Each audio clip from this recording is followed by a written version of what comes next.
All you multi-talented, multitasking, multi-everything people out there. Take it away. Find your glory, write your story, fearless feet will carry you. Time you own it, take your moment, be a fire burning through. Hustling from night until morning, grinding it out, it won't be long. Feel your power, it's your hour, you inspire, you are strong. Enjoy your Zoa. Oh, no applause? You're all fired. Now that you've reached the stage in your life where quality television is important, Nubian TV is a black network that speaks to your lifestyle. Nubian TV is the world's first digital network devoted to the upscale and political lifestyles of black people. Nubian TV's programming includes politics, travel, fashion, food, automotive, arts and culture, civil rights, music, and more. Watch now on Amazon Fire TV, Roku, or watch globally at nubiantv.net. Nubian TV, it's what you want to watch.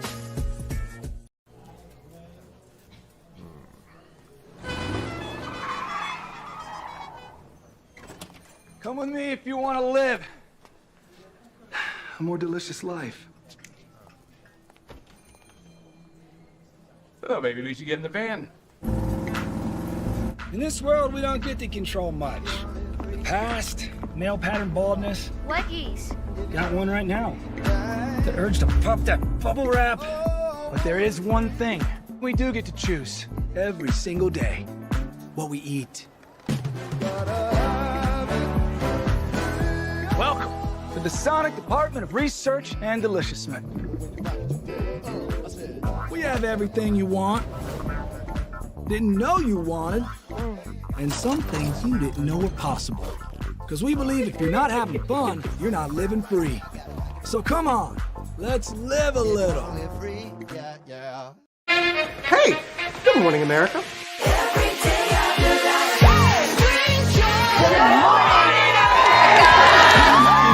Good morning, America. Good morning, America. Good morning, America. Money! Are you ready?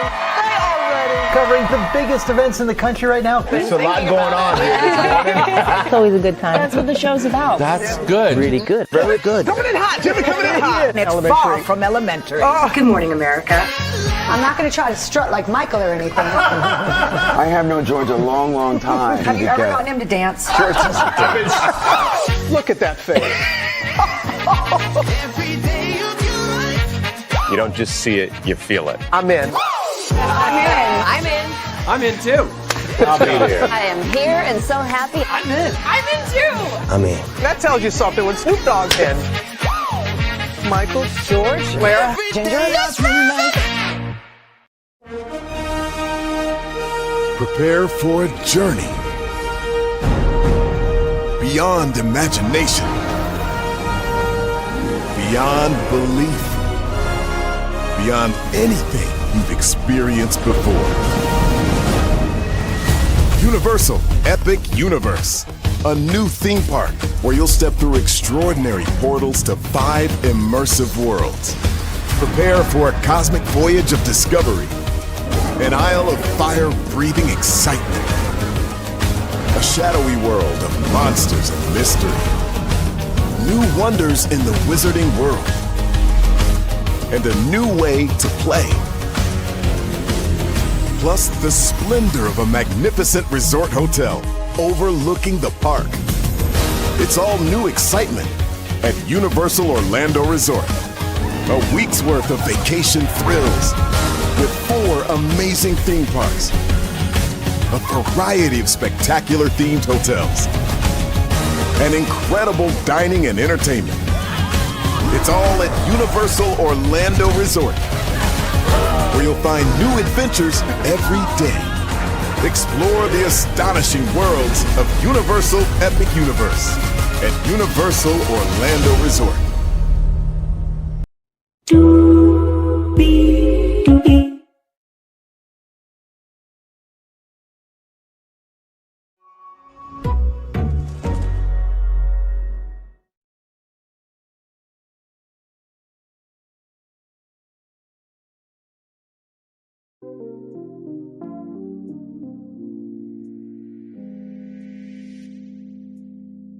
Lord Jesus. Well, hello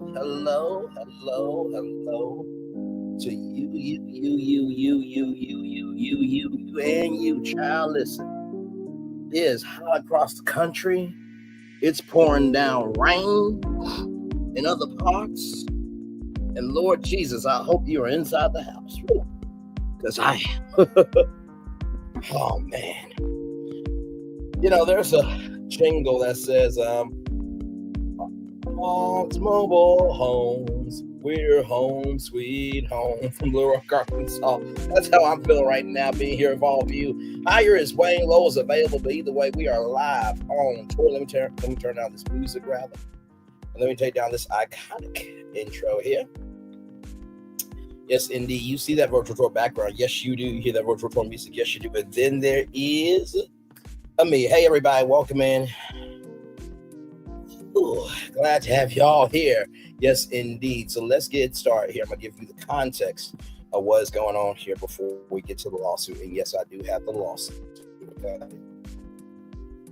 So from MediaTakeout.com, Fat Joe sued for $20 million by ex-hype man alleging intercourse with minors. Now, I know what some of you are thinking, like, wait a minute, what the hell is going on here, Brave, all these lawsuits?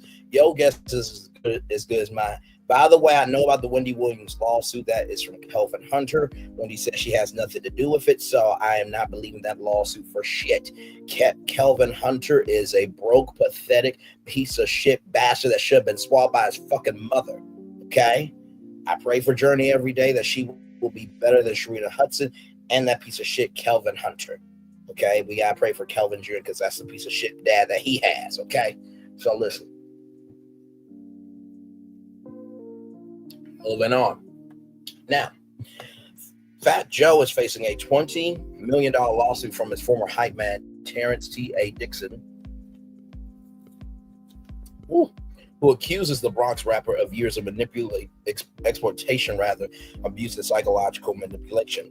Filed in court this week, the explosive lawsuit alleges that Joe, real name Joseph Karinga, subjected Dixon to coercive labor, exploitation, financial fraud, sexual manipulation, violent intimidation, and psychological coercion over 16 years. Dixon says that as well as being a hype man, he contributed lyrics and background vocals to songs like Congratulations, Ice Cream, Money Over Itches, yet he was never credited or paid fairly.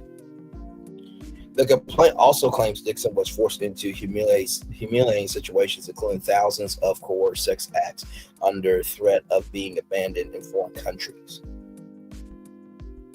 Dixon said that he personally witnessed Fat Joe engage in sexual relations with children who were 15 and 16 years old, including a 16-year-old Dominican girl in New York, who, in exchange for cash, clothing, and payment of her cell phone bill, will perform fellatio and other sexual acts on the rapper. Dixon alleges that minor Doe 2 is a Caucasian female and not a U.S. citizen, and that the rapper began having sexual relations with minor Doe 2 when she was 15 years old. After a concert overseas, defendant flew minor Doe 2 to New York City and Miami, Florida on multiple occasions due to minor Doe's 2 body being adolescent, not fully formed. Defendant paid for her to get a Brazilian butt lift. Minor Doe 2 eventually left defendant and is now married to a professional athlete. And then there is Fat Joe, Jay-Z, and conveniently Diddy right there. Yes, indeed, there. Minor Doe 3 is reportedly a Latina female who met the defendant when she was 15 years old, turning 16. Dixon shockingly claims that Fat Joe was in love with minor Doe 3, even contemplated leaving his wife. The defendant paid all minor Doe 3's bills and even took her overseas to his tour stops. He brought her to Florida and would put her up in a condo he rented a few blocks from his wife. In a recorded conversation, minor Doe 3 and her 15-year-old cousin described in detail to plaintiff how inappropriate it was for the defendant, who was in his late 30s at the time, to be fawning over children. Dixon argues that while Fat Joe rose to fame with hits like What's Love, his own creative work was suppressed onto the race. He is seeking $20 million in damages. Now, before we get started with this, right, because I do have the lawsuit. I don't know about this. right? You know, Kanye West, guilty as fuck, right? P. Diddy, guilty as fuck. Fat Joe, from what I have known, right, of him in the culture, he has always seemed like a jovial, very well put together and very sensible man, right? Because it's just like I don't think that Fat Joe would have the energy. I don't think he would ever move in this fashion, and certainly why now, right? Because in this lawsuit that we won, this article from Me Takeout that we just heard, you want to get paid $20 million for you not being credited and this, that, and the third. Did you even communicate with Fat Joe, right? Because this one really came out of nowhere. Even Tyler Perry came out of nowhere. But let me tell you something. After seeing that Boondocks episode, something in the Kool-Aid this week there, right? I mean, come on now. Because you remember Christian Keys, right? And what he potentially said about, you know, Tyler Perry. So just want to put that out there. Now, of course, all these cases have to be adjudicated in the court of law. So innocent until proven guilty, right? So just wanted to just bring that into the timeline here. Now, once again, I went to Twitter, typed in Fat Joe lawsuit PDF. I'm showing you how I did what I did. Then I scrolled all the way down. Document Tings had it here. So shout out to Document Tings once again on Twitter. And I think Document Tings is also on YouTube. So here we go. Here I have the lawsuit right here. It is a lot. Okay, it's 157 pages. I'm not going to read all 157 of them. Okay, I'm just going to read the parts where we need to know. Okay, so good damn. Joseph Antonio Carrera, aka Fat Joe, Peter Pistol Pete Torres, Richard Rich Player, Joseph, Erica Julia Marina, Sneaker Addict, Torrent LLC, Slate LLC, Rock Nation LLC, John Doe's 1 through 10, and Jane Doe's 1 through 10, and ABC Corporation's 1 through 10. Okay. Trigger warning: this document contains highly graphic information of a sexual nature, including sexual assault. Additionally, there are graphic details of sex trafficking and other criminal activity orchestrated by defendants. Okay.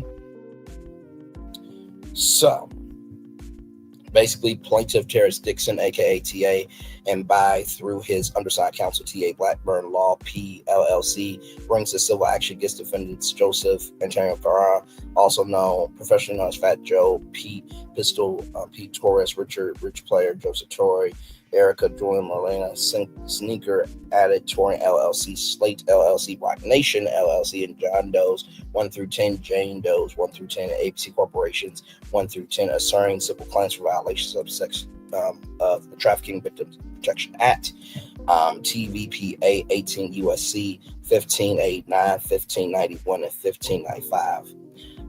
The Racketeer Influence and Corrupt Organizations Act, or Civil RICO 18, 1962, and related violations under New York and Florida law, including unjust enrichment, quantum merge, fraudulent concealment, fraud, intentional infliction of emotional distress, and money laundering.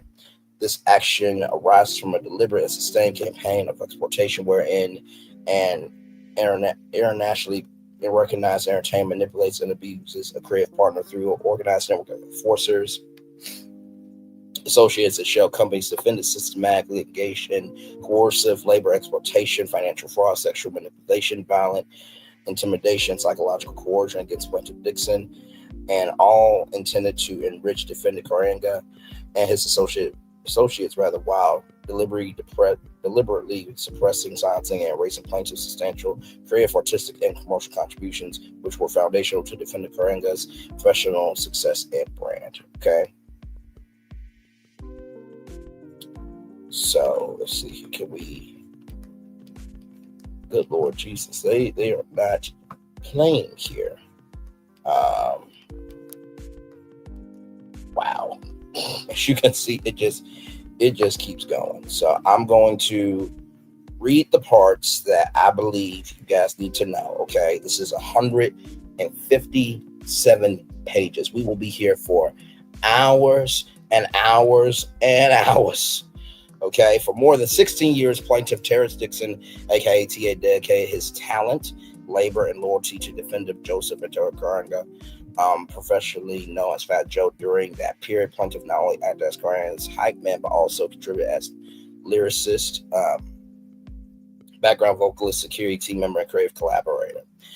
Despite plaintiff's integral contributions, defendant Karenga systematically excluded him for fair compensation, proper attribution, and substantial royalties and profits generated from his creative labor. Instead, plaintiff was consistently underpaid, denied songwriting credits, and delivery concealed from royalties and back-end compensation.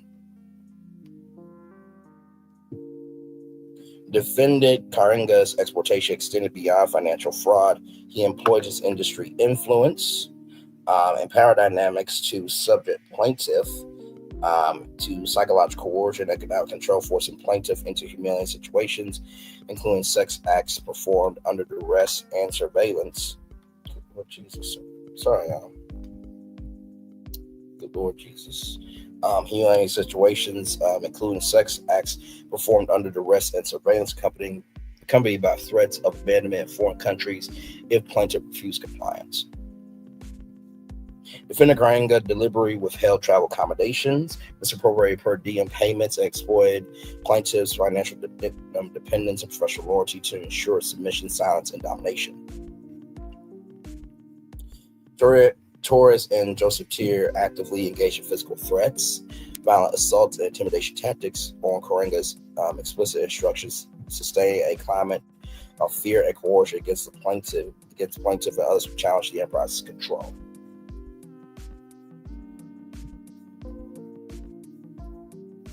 Slate Incorporated operate as the central financial conduit, systematically concealing illicit proceeds. At the same time, Sneaker Ad Touring LLC fraudulently secured federal paycheck program PPP loans by falsifying business activities and diverting federal funds into the enterprise. Right.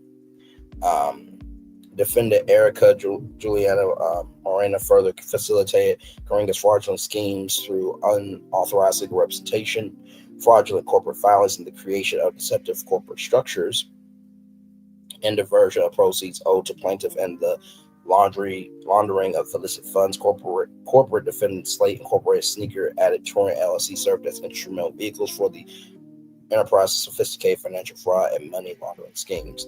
Defendant Rock Nation, the current management representative entity for defendant Karenga, knowingly participate in concealing, transferring, manipulating plaintiffs' authorship rights, royalty interests. Rock Nation deliberately facilitate Karenga's unlawful act by filing a marriage lawsuit against plaintiff and his counsel to intimidate, harass, and obstruct plaintiffs' legitimate claims against Karenga and co-defendants. Rock Nation, through its CEO Desiree Perez, which Desiree Perez had her own lawsuit filed by her daughter. We did not get into that lawsuit, but it was very, very, very heavy. A lot of mental health in that lawsuit. Extracted 10% of all revenue generated by defendant Karenga and his associated businesses, including through joint management of business records, oversight of touring venue, enforcement of policies plaintiff was required to follow during his work with defendant. As an aside, according to account Doe and former manager Doe, defendant Karenga stole hundreds of thousands of dollars from Rock Nation, their CEO, Desiree Perez, where he accepted cash payments up to $500,000 for performances. He secured independent Rock Nation upon information and belief defendant Karenga's actions went against his agreement with Ms. Perez. Defendant Karenga, alongside Torres, Joseph Tier, Morena, Slate Incorporated, Sneaker Ad Touring LLC, and Rock Nation, created and sustained a deliberate exploitative arrangement in which plaintiff was systematically denied proper compensation, authorship recognition, and unlawful recourse. For over 16 years, defendants collectively enriched themselves through plaintiffs' uncompensated labor, creativity, professional contributions, generating substantial royalties, performance fees, and brand equity, from which plaintiff received virtually no benefit. Additionally, defendants engaged in deliberate tax fraud schemes by submitting intentionally inflated and fraudulent income reports to the IRS, to the Internal Revenue Service, IRS, significantly overstaying the actual compensation plaintiff received.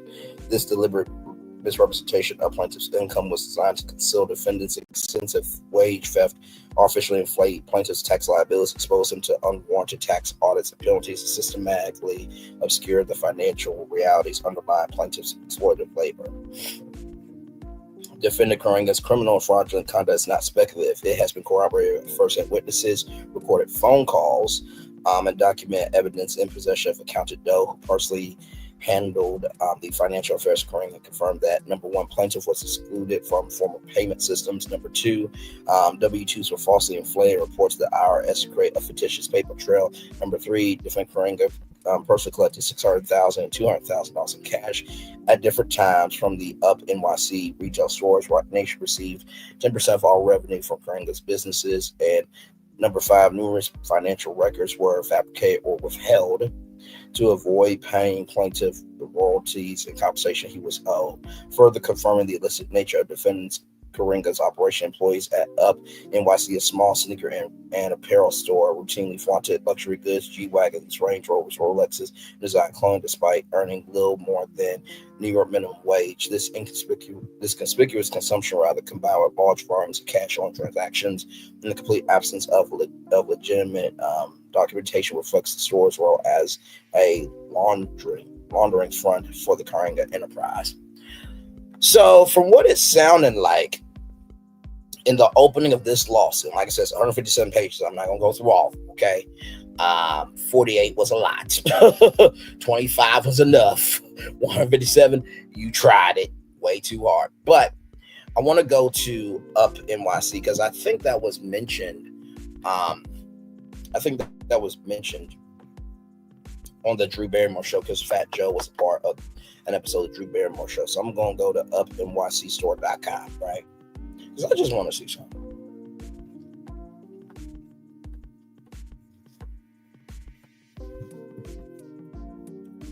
Okay. So here's the website right here, right? This is upstorenyc.com. This is Fat Joe's website, right? So I'm going to click new arrivals. So $170 there for Up NYC sticky white trucker hat. $170. Nike Air foam posit $240. Billionaire Boys Club BBC helmet SS t-shirt for $70, right? So a couple of new things.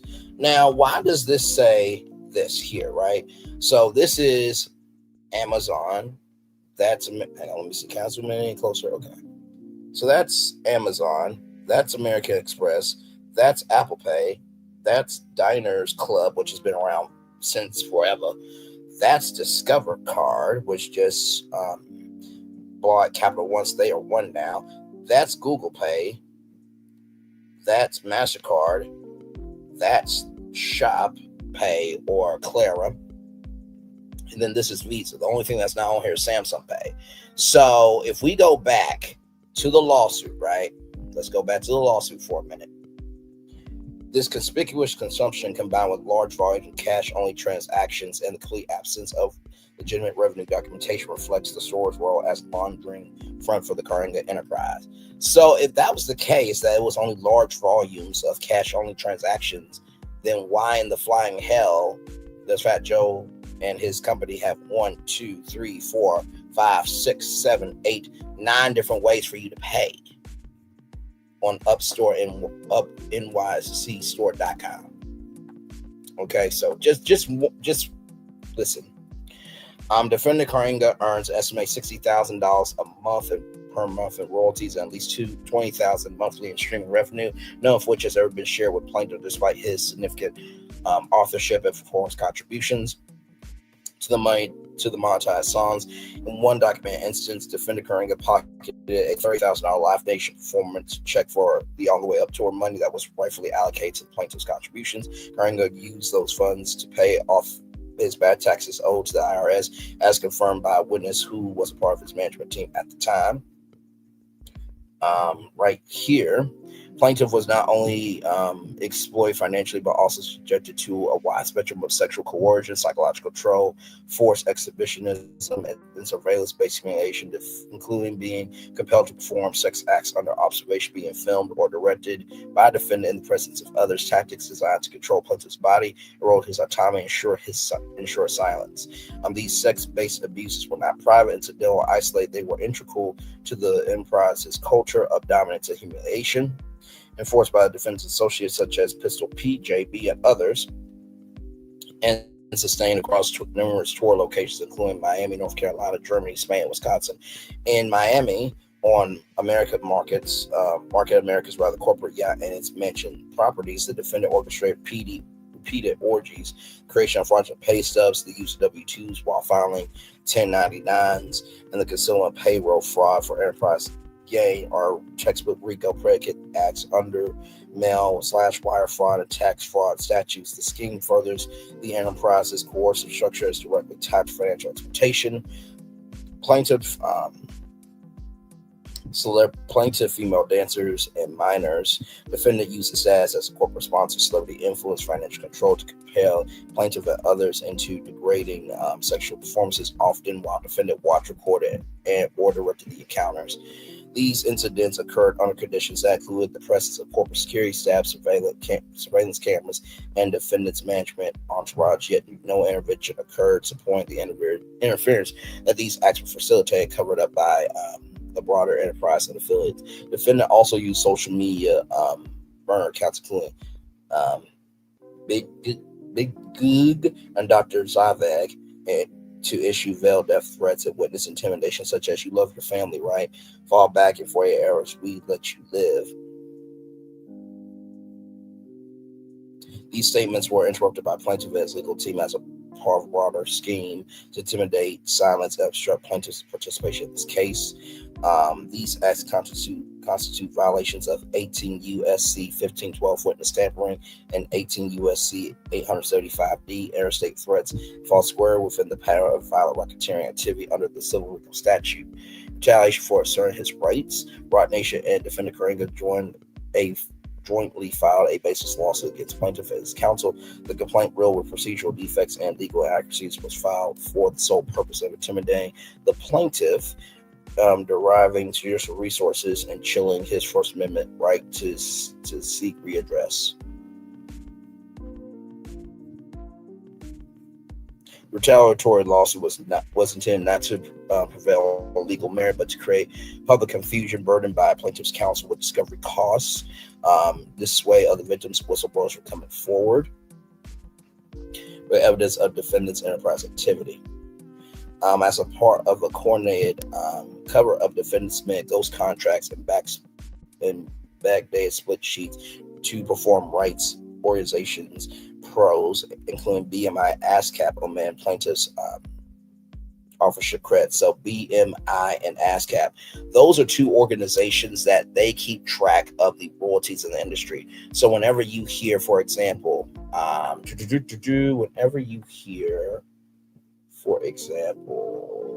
where is it? Power 923 Jams and the Arkansas Minority Health Commission encourages you to take the COVID-19 vaccine to help keep you and your loved ones safe. Involved in our community, the People Station, Power 923 Jams, KIPR Pine Bluff, Little Rock, KFOG Little Rock, a Cumulus Media Station. And now, back to the jams. Hip-hop. Drake. Girls want girls where I'm from.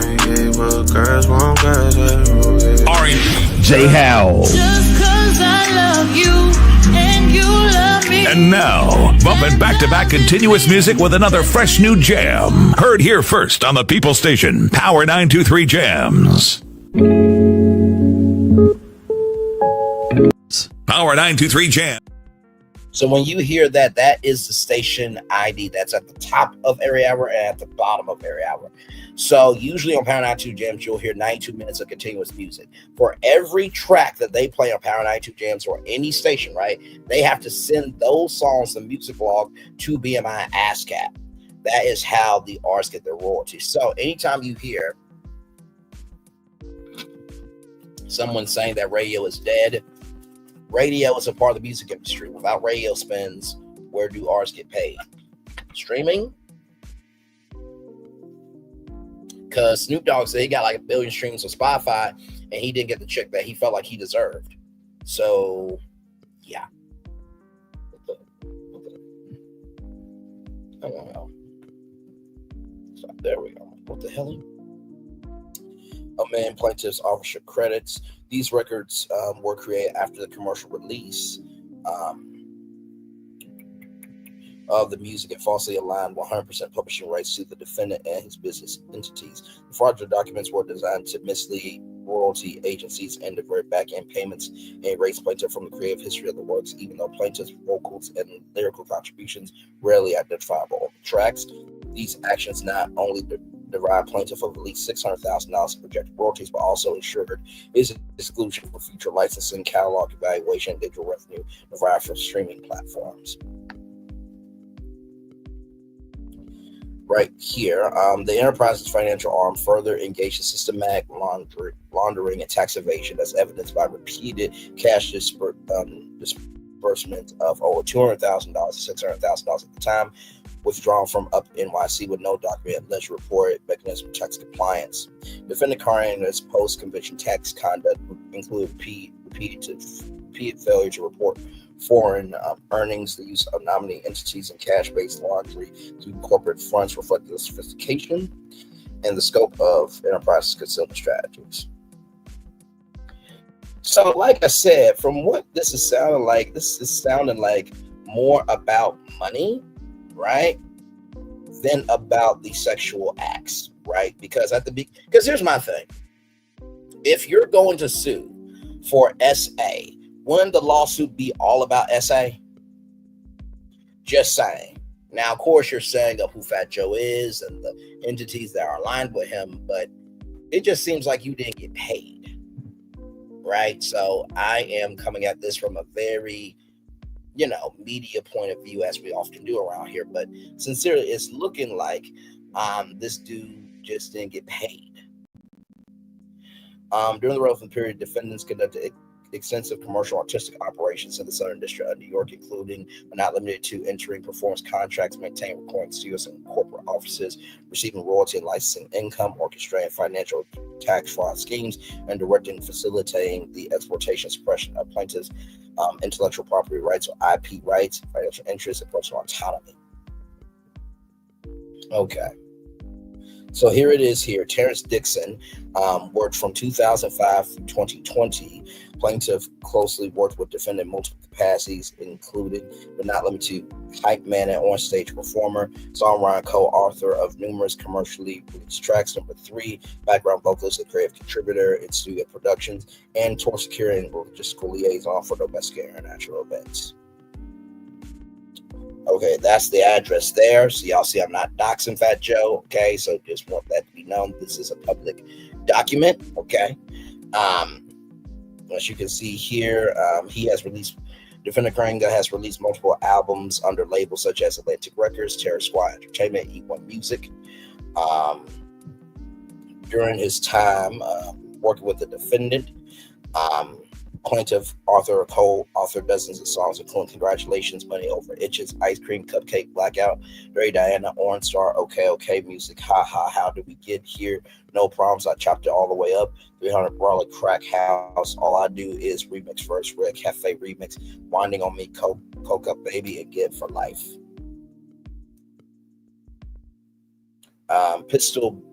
Pete Pistol Torres is an individual believed to reside in Bronx, New York, and Miami, Florida. Torres serves as defendant Karanga's primary enforcer, street-level operations captain, responsible for executing violent directives, enforcing internal discipline, maintaining or within the Karanga enterprise for fear, intimidation, and physical assault.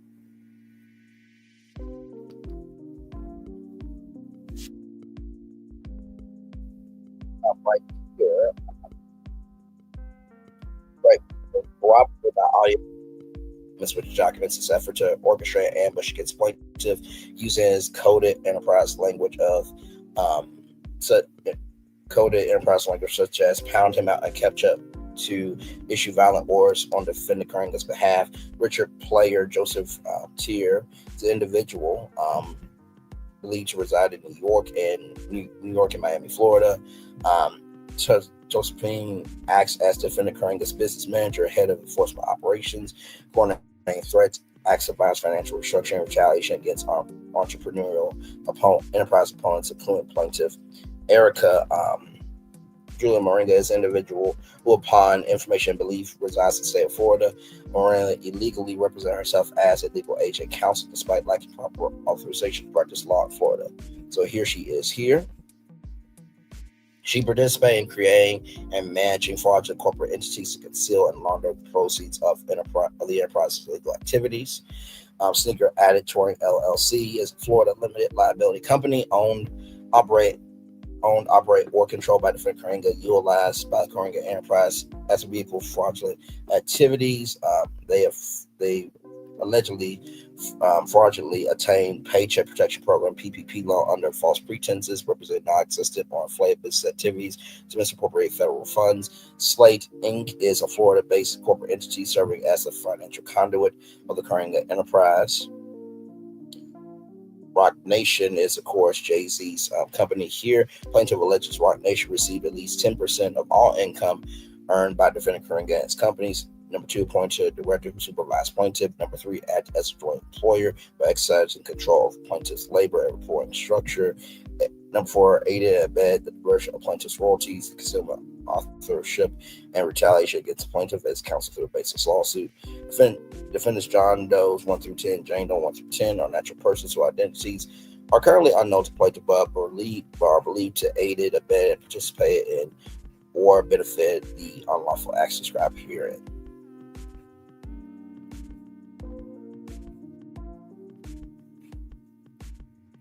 Okay. So like I said, it's 107 pages, so I'm giving you what you need to know, right? I'm getting to the allegations of sexual assault, right?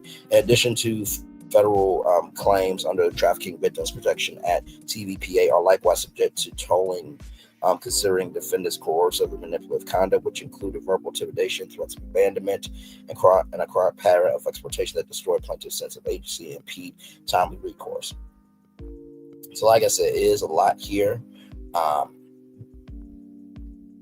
But as you can see here, like he's getting into, co-wrote lyrics, structured hooks, recorded background vocals, and released tracks performed at more than 200 live stage shows, served as a primary crowd energizer. On stage counterpart to defendant, managed travel logistics, including equipment, transport, personal security, and emergency arrangements. Acted as defendant's bodyguard handler during domestic and international tours, contribute to branding strategies, music concepts, and studio ideation from critical to album development. So just gonna keep strong because there's a lot of business here. Just a lot of business. Not saying it doesn't matter, but we're here for the SA lawsuit, right?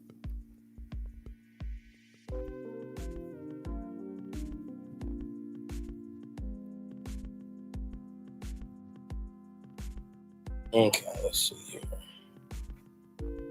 Through these sustained and credible acts, defendant intentionally reinforced the message plaintiff had no viable path to safely exit their working relationship or demand rightful compensation without facing devastating personal consequences. Defendant methodically cultivated an atmosphere where fear of violent retaliation, abandonment abroad, and personal and career destruction permeated plaintiff's daily experience, effectively destroying any notion of autonomy or genuine choice. Plaintiff's working conditions were oppressive and unpredictable, deliberately designed to amplify his vulnerability and dependency.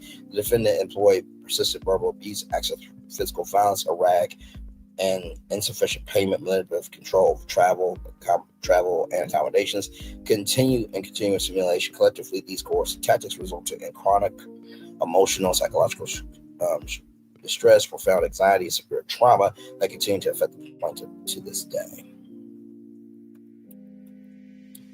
Suffer emotional injuries, including chronic anxiety, debilitating fear, symptoms consistent with post-traumatic stress disorder, PTSD, loss of self-esteem, lasting damage to mental and emotional well-being. Okay, here. Throughout plaintiff's 16-year period working closely with defendant, plaintiff was routinely coerced and engaging sexual acts with women, specifically brought by defendant Karinga to hotel rooms, private gatherings, from performances, studio events. Defendant Karinga frequently arranged, orchestrated these encounters, intentionally created scenarios to reinforce plaintiff's complete submission. Defendant Karinga regularly monitored these encounters closely, frequently remaining in the room to watch, record, or provide explicit direction and commands. On at least one occasion, plaintiff explicitly resisted participating in a coerced sexual encounter arranged by defendant. Defendant immediately retaliated by canceling plaintiff's scheduled flight home, deliberately stranding plaintiff without money, shelter, or support, thereby intentionally placing him in an isolated, unsafe, and highly vulnerable position abroad. So, right here, plaintiff estimates that over 16 years he was coerced into more than 4,000 sexual acts to maintain his standing within the enterprise. Psychological toll was immense. The plaintiff developed symptoms consistent with PTSD, including flashbacks, intrusive thoughts, panic attack, emotional attachment. He remains in trauma-informed therapy, continues to experience deliberate anxiety.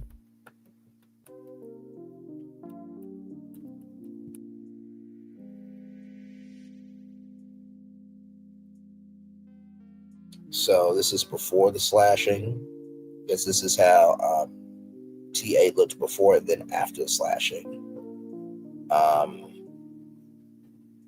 So I'm guessing.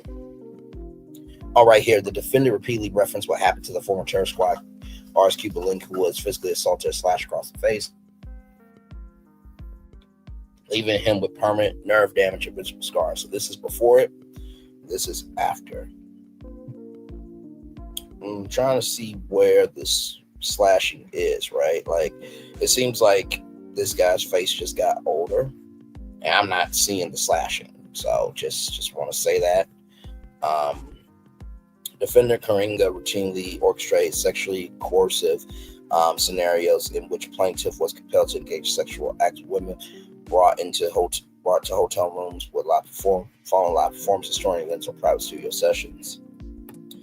On one occasion in Miami, after a concert, defendant brought a woman back to his hotel, then ordered the plaintiffs to sleep with her in front of the group, insisting the bathroom door stay open, shouting, "Get your dick hard, TA." Members of the enterprise, including JB and Pistol Pete Torres, stood in the room watching and laughing. One individual remarked, "Yo, Joe, I'm not about to stand there and watch this end's dick."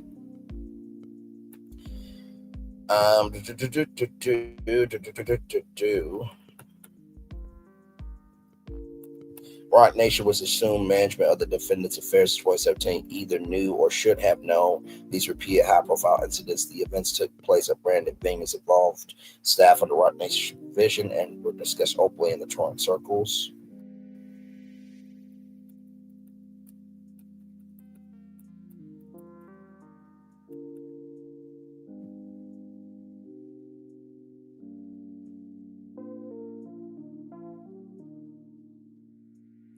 So there were phrases and terms that functioned as internal codes to direct violence, sexual coercion, intimidation, or other illicit conduct. This include the darn Fat Joe, Fat Guy, the Don Fat Joe, Monarchist, targeted females referred to as itches, pay ops, coerce or violent sexual acts, calapi to physically assault or slap, cooling, rectum, or garbage portal, ketchup, abbing or slashing, Madoin, kill them or him theory, baby mother, wife, girlfriend, incorporate place victim casket. So that was some of the language there. So now we're getting into the part of the lawsuit that this gets into what? This is page 20. If you're following along, trying to figure out where it starts here. It starts on page 25 right here. So Minor Doe 1 is a 16-year-old Dominican girl residing in New York. In exchange for cash, clothing, and payment of her cell phone bill, defendant would get fellatio or other sex acts performed on him by Minor Doe 1. On one occasion while driving in New York City, Minor Doe 1 asked the defendant for money to pay for a cell phone being notoriously cheap. The defendant claimed to be broke. This upset minor Doe 1, who began yelling, cursing, and screaming. Plaintiff begged defendant to pay the minor's child phone bill, which was less than $100. Minor Doe 2. Minor Doe 2 is a Caucasian female. She is not a U.S. citizen. The defendant began having sexual relations with minor Doe 2 when she was 15 years old after a concert overseas. The defendant flew minor Doe 2 to New York City and Miami, Florida on multiple occasions. Due to minor 2's body being adolescent, not fully formed, defendant paid for her to get a Brazilian butt lift. Minor Doe 2 eventually left defendant and now is married to a professional athlete. This is minor Doe 3. Her face is covered up here. I think that's minor Doe 3. And minor Doe 3 with her friends here. Minor Doe 3 with her friends from high school. Same time she was being trafficked by the defendant.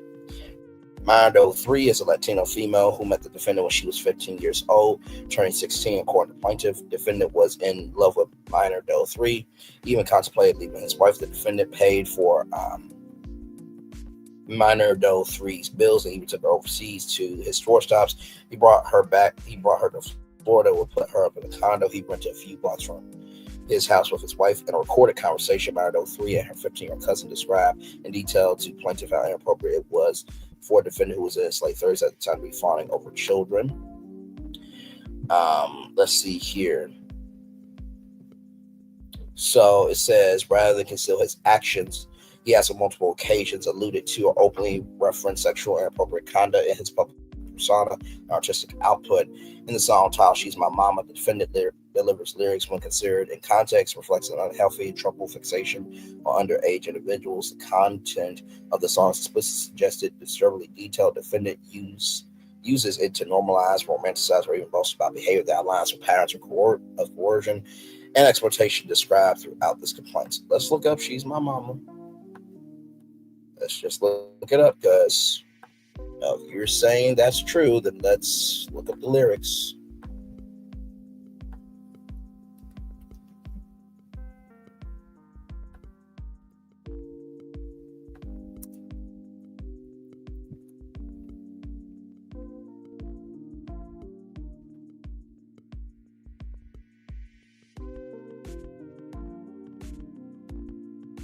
Okay.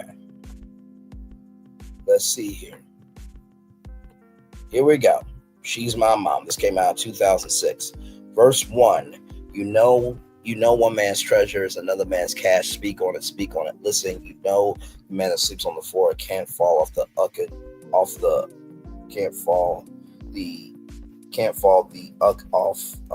bed. Pop your collar. It's Grills Mania. You heard me. She's my mommy. She's my baby. I love you so much. You drive me crazy. Want to be down? Jump in the car, roll with me. I'll make you a star. Now that she was only 16, I had to nurture that, give her some growth. Wait until I touch that cat. Child, what the hell? Okay.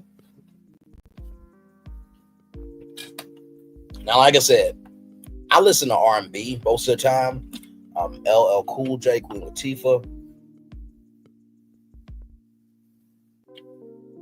Cardi, Megan, you know what I mean? Run DMC.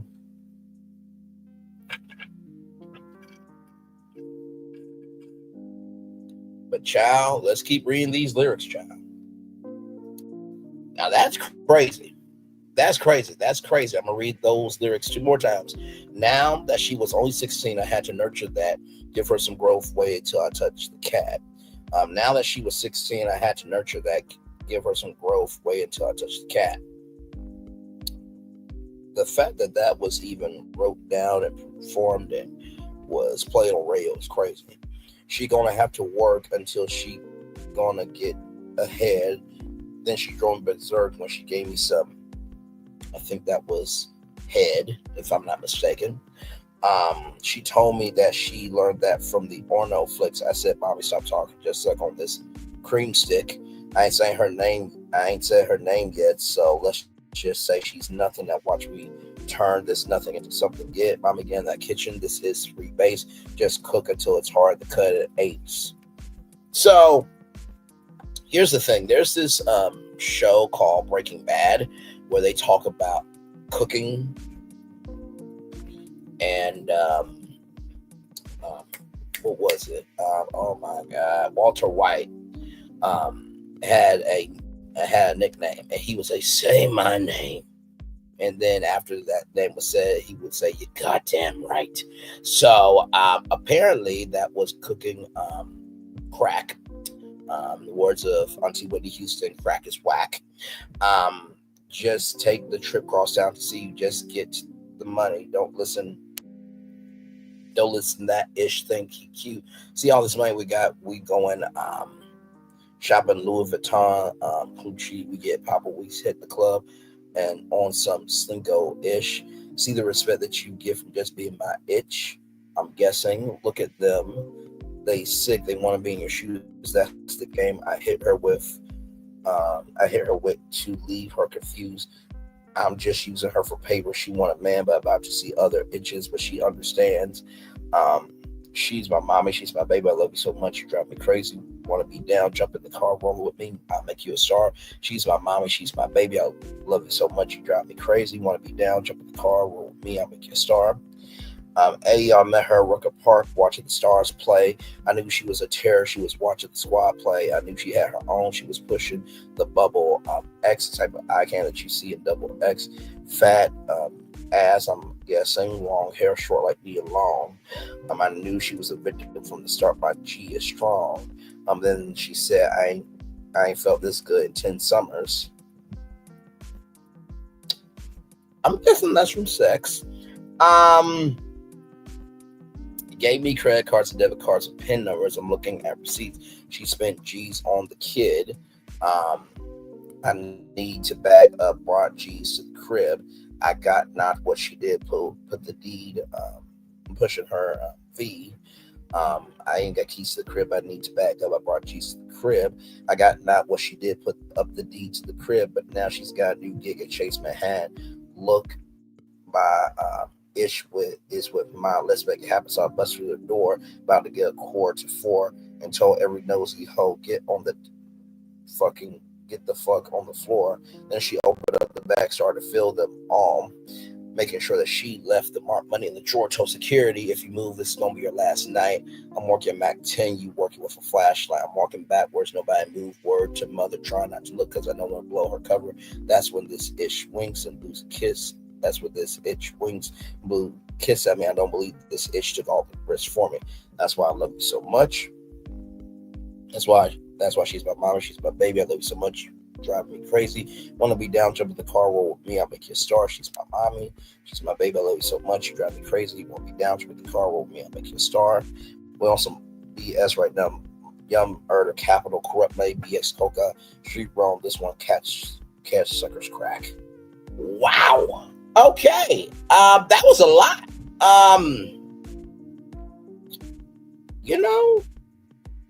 I think the main part of this song that really gets me crazy was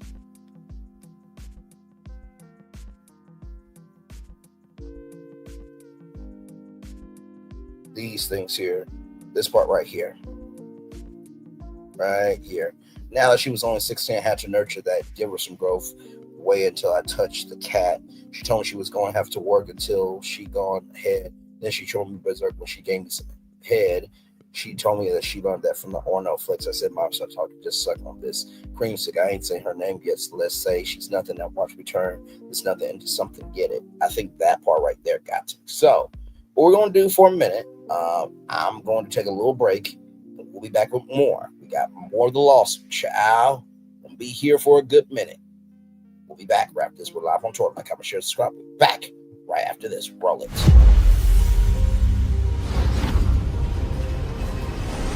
Beyond this gate, find gardens green and epic worlds to fill your dreams.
There's really no secret about our approach. We keep moving forward, with the hope that it will be a source of joy and inspiration to all the world. In Disney's 102-year history, there have been many defining moments and countless achievements. Today, we celebrate another thrilling moment, the creation of a spectacular new Disney theme park resort coming to Abu Dhabi.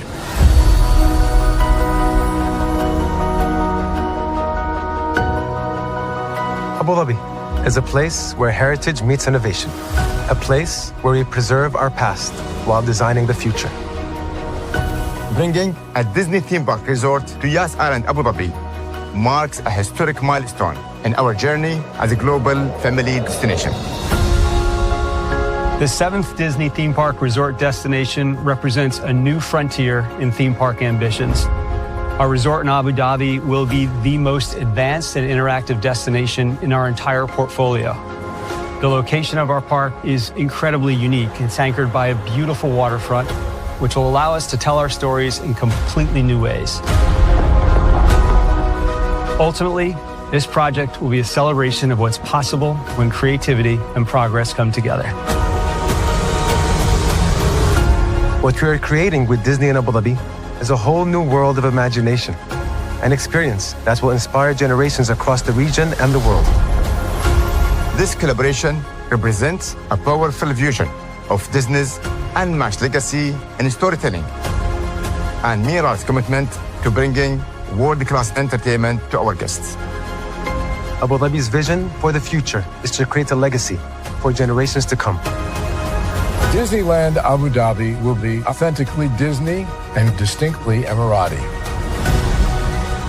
An oasis of extraordinary Disney entertainment at this crossroads of the world. It will bring to life our timeless characters and stories in many new ways, becoming a source of joy and inspiration for the people of this vast region to enjoy for generations to come.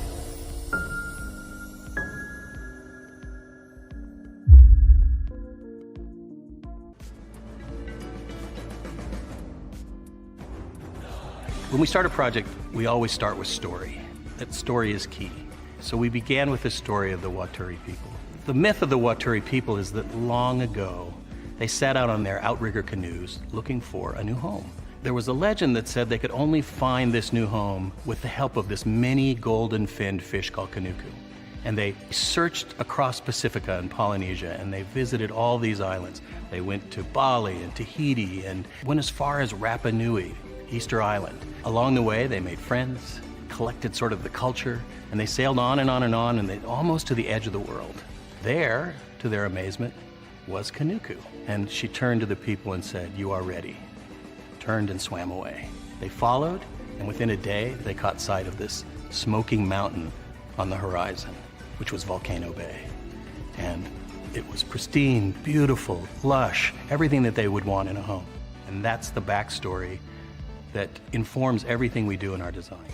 The idea here is to create the best experience. We know what our guests want. They want the thrill and excitement of our theme parks, but they also want a place where they can relax and chill out and feel pampered. Nobody wants to stand in line. And so we said, let's get rid of them. Nobody wants to carry rafts up a ride tower all the way to the top. So we said, let's do that for you. Exhilaration and excitement and relaxation. That's what you're gonna get at Volcano Bay.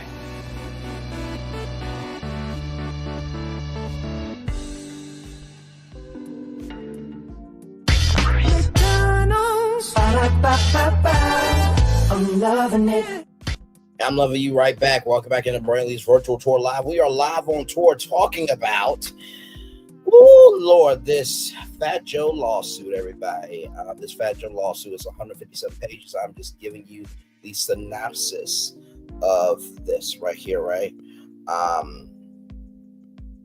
Child, listen. Based on the information and belief She's My Mama was written about, Doe 3, who confirms engaging many of the acts outlined in the lyrics above.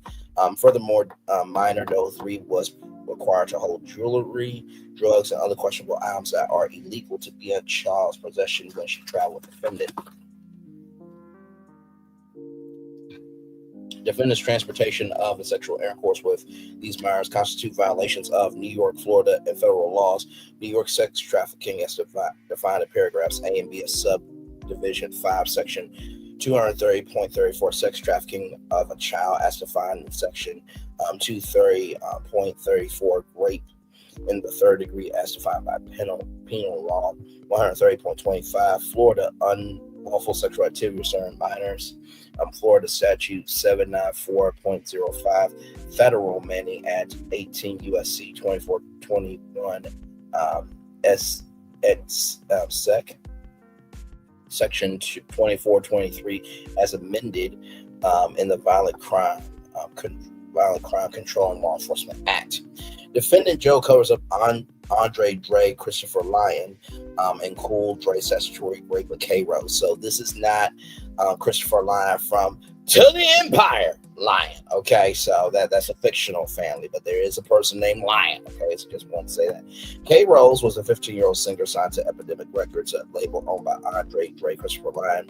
From the beginning of the relationship, Dre began grooming K Rose and started having sexual encounters with the child in studio after her parents dropped her off to record. So I've never heard of K Rose. So let me see what she looks like here, because we always try to make sure that we give context, conjecture, and connection over here. I think this might be K Rose here. Let's see. So I think this might be K Rose. Here, this might be K Rose, San Jose music artist. Beautiful. She is stunning Latina, I can tell you that. So yes, indeed, there. So beautifully curated Instagram for sure. San Jose music artist, Latina mother, hustler, rebrand music video app, hashtag Rip India. Here's her link tree, Cassandra Rose. So I think that is her there. The statutory rape of K Rose lasted close to a year. According to plaintiff, one night he and defendant walked into the studio and Dre was screaming, "I'm going to jail, Joe, I'm going to jail." K Rose parents found out I was dealing with K Rose. According to plaintiff, K Rose parents threatened to lock Dre up. The defendant said, "Calm down, I'm going to take care of it." Based on information and belief, the defendant used Burner's phone to send K Rose parents a message. K Rose's career was out and she was rarely heard from again. So let me see.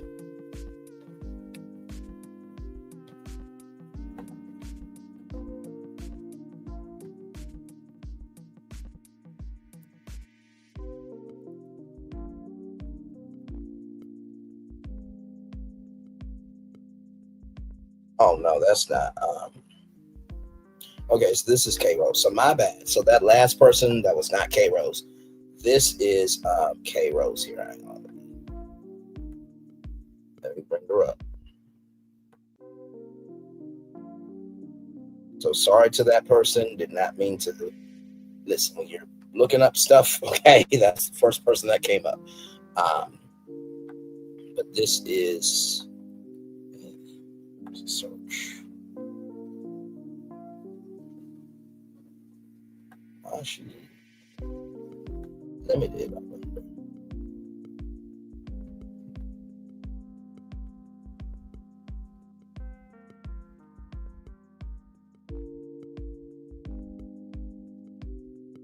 Okay, here it is here. So this is K Rose right here. So this is K Rose right here. Okay.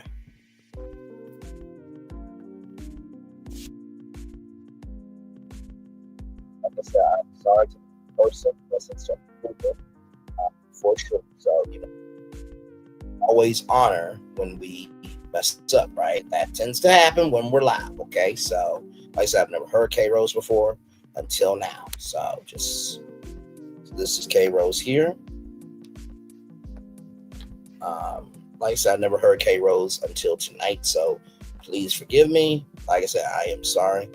And mistakes happen. You know what I mean? So we don't do that on purpose. And I probably should have put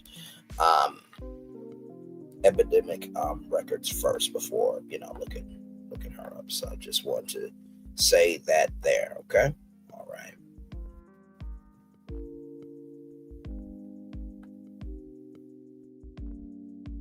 Yes, indeed. There. So let's see. So coordinated retaliation attempts against Enterprise members Pistol Pete and Rich Player. Following plaintiffs' efforts to disclose the coercive, fraudulent, abusive operations of Defendant Karenga and the criminal enterprise he leads, senior members of Karenga Enterprise launch a calculated and premeditated campaign of retaliation designed to intimidate, isolate, silence plaintiffs. Their actions were driven by fear that plaintiffs' disclosure would expose them to legal liability, public condemnation, and criminal prosecution. Let's see here. The objective, let me go back.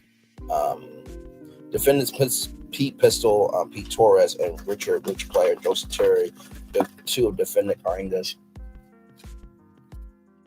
most trusted enforcers, contacted Percy with the explicit goal of leveraging his relationship with plaintiff to facilitate violent setup. Defendant's agents saw Percy as a potential conduit to lure plaintiff into a confrontation under false pretenses. The objective of the setup was clear: to deliver a violent reprisal, either a brutal physical assault or potential deletion. The motive was equally clear: to punish plaintiff for speaking out and to deter any further revelations that could damage Defendant Karenga or implicate the enterprise of criminal wrongdoing. In a recorded conversation, Defendant Torres especially invoked loyalty to Defendant Karenga, characterized the plaintiff's truth-telling as an unforgivable betrayal. Torres stated, for that plaintiff needs to get dealt with and urged Percy to arrange an in-person meeting under false pretenses. The plan of violence was framed not as a personal dispute, but as a necessary act of internal discipline and enterprise protection. Pistol Pete, I called you to try to get his number unintelligible. 2 seconds later, Percy, all right, I called him and he don't want you to have his number because you say you ain't been calling him. What for? Pistol Pete says, no, that's fine. He's right as long as he keeps himself away. He don't come around the hood because he can't come from the hood. It's all good. My loyalty's to Joe. My thing is cross-talking, violate Joe. You fuck with Joe. I would expect and think the person's loyalty is to Joe, according to Joe. Person, my loyalty don't gotta be questioned here. Never, not one time you went on the internet and violated Joe. Nobody pounded you out. What are you talking about, Pistol Pete? Nobody ever violated Joe. What are you talking about, Percy? Yes, you did. You went on the internet, violated Joe. You violated Khaled. Now, I don't know if that's DJ Khaled, but I think that might be DJ Khaled. Or the black singer Khaled. You forgot. Did you forget? Khaled, yes, but I never violated Joe. Pistol Pete. Percy says, you violated Joe 2. You violated Joe 2. Bro, you violated Joe 2. Pistol Pete, it was Khaled that I talked about. Percy, don't do that. It was Khaled. I could do whatever I want. Pierce. Percy says, no, I'm telling you could do that with them, bro, but don't talk to Ish like that. Pistol Pete, no, I'm just telling you because I'm expecting your loyalty to be toward cross-talk. Percy, my loyalty is not in question here, bro. Pistol Pete, Percy, listen, I'm only talking to you, Percy, because Joe was like, yo, nah, it's crazy. Percy loyalty is to me, not give a call. I'm just telling you because I respect.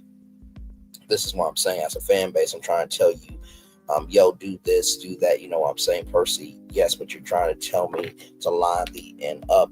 That don't even make sense. I don't know who thought in their mind that I was going to do that. Pistol Pete. No, I'm just saying, though, listen, if an end violate anybody like that, my ends are going to bring it right to where you're at. I ain't got to lie. My ends are going to bring it right to me.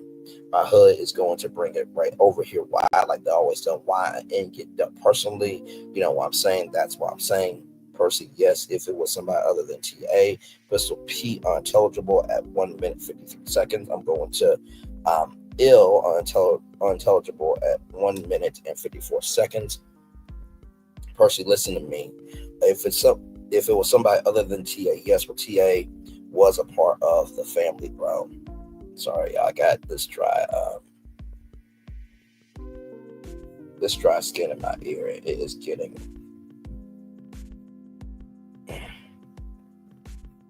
on my everlasting nerves, so please forgive me, y'all.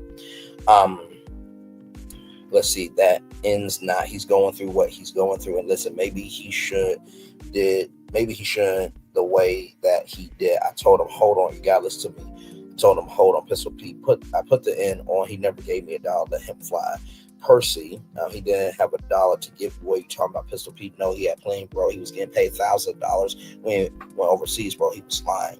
Percy said he wasn't getting paid no money when unintelligible. 2 minutes and 26 seconds. Pistol Pete, yes, he was, bro. Yes, he was. Percy, he wasn't around. I was around. He wasn't around. Pete Pierce, I know. Pierce from Pistol Pete. Piercy, you weren't around. Pete, I was around. He wasn't around. Remember, you wasn't around. He wasn't here. You was in Miami, bro. So don't do that. Pistol Pete, listen, when I'm asking about my money, trust me, a lot of ish came up. Oh, no, we're giving that in this amount of money. I used to talk to TA. TA unintelligible got right now. They just gave you this amount of money. He said, yes, but I had to pay this. I had to pay that. I couldn't do it. I wasn't getting paid $1,000. It's hard because I have to pay my rent. How could I get you your 20% down? Please, Jeff, give me a break. I was like, all right, TA, I understand that you need it. He was getting paid more than what he said to you all. Piercy's line, he told me, Percy, there's a lot of line going on here, bro. That's why I say out of that ish. That's why I say out of everyone's business. But right is right. He's feeling how it's feeling. Mr. Pete, yes, but he's wrong. He's not right. He's wrong. Percy, is he wrong for doing how he's doing it? I don't know if he's wrong because he did holler at Joe. Joe curved him. Joe ain't want to hear nothing he was talking about. You know what I'm saying? Then now this is his option. This is how he feels he needs to handle it. Is he doing it? Is he right for doing it that way? I don't totally agree with him. I tried to stop him. He wanted to do it this way. I can't do nothing about that. Don't ever tell me to bring it into you. I'm not ever doing that. I'm not ever doing that, Pistol Pete. No, I'm just saying, though. Listen, I know I will if an N violate Percy and he around me. What my N you violate? Who? Oh, no, get in the car, bro. You're going to deal with Percy right now, buddy. Percy, yes, but Pistol Pete, I don't give a nigga. N, sorry. I'm a real N from the trenches for real. I'm not going to let him violate my N. Percy says he said that he wanted his money for the music he wrote. I didn't see him say nothing about Joe pay off his inaudible 4 minutes, 14 seconds, and all that. How do you know Pete wasn't there? Pistol Pete, you know how N be the studio person because I have done it. I've been to the studio where I had given that N a line or two. Yo, say this. This is a nice line right here. Percy, Pete, you wasn't there, Pete, so you wasn't there, so you can't talk on what you don't know. Pistol, that was from Percy, rather. Pistol P, a lot of us wasn't there. Percy, I was there. Pistol P, what you was there for? The one-step crosstalk. Percy, I was there every time. Pistol P, out, not for that one time. I was there all the time for the song, bro. It's a long phone call. Percy, Pete, no, you wasn't, bro. You wasn't there. None of y'all was around. Technically, none of y'all was around. From Percy, Pistol Pete, Pierce, but he never wrote the song. Percy, if you want to be technical, none of y'all was around. If you want to be technical, Pistol Pete, you might be right. I'm not trying to. Percy, the only people that was around me, TA, Joe, and March. No one else was around, bro, for years. Pistol Pete, okay, I got you. Must have been at that time, I guess. Percy, for years, so nobody, wherever you're being told, wherever, nobody cares because I know what's going on.